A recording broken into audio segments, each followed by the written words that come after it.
చేపల పులుసును ఇష్టపడని వాళ్ళంటూ ఎవ్వరూ ఉండరు. ప్రతి ఒక్కరికి చేపల పులుసు అంటే ఇష్టమే.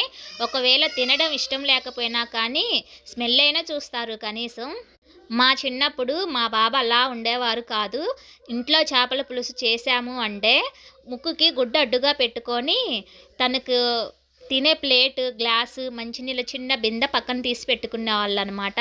చికెన్ కూర వండితే ఇష్టం లేకపోయినా తినేవారు మా నాన్న. మటన్ అయితే మంచిగా తింటారనమాట. ఈరోజు చేపల కూర వండాను కాబట్టి మా నాన్న గుర్తొచ్చారు నాకు. నేనైతే ఈ ఈ మా ఫ్రిడ్జ్ అయితే చూపిస్తున్నాను. ఇదైతే 2014లో తీసుకున్నామండి. అప్పట్లో మేము ఫ్రిడ్జ్ తీసుకున్నప్పుడు మా పక్క ఆంటీ అయితే వాళ్ళ ఇంట్లో ఫ్రిడ్జ్ ఉన్నా కానీ మాది కొత్త ఫ్రిడ్జ్ అని చెప్పి వాళ్ళ ఫ్రిడ్జ్లో అన్నీ కూడా తీసుకొచ్చి మా ఫ్రిడ్జ్లో పెట్టమని ఇచ్చేది. నాకు ఎంత విచిత్రంగా అనిపించేదో, కొత్తవి కొంటే పక్కన వాళ్ళని కూడా పెట్టుకోవాలా అనుకునేదాన్ని. ఇవేమో చేపల ముక్కలు అనమాట. మసాలా అంతా కలిపి ఇలా ఫ్రిడ్జ్లో పెట్టాను.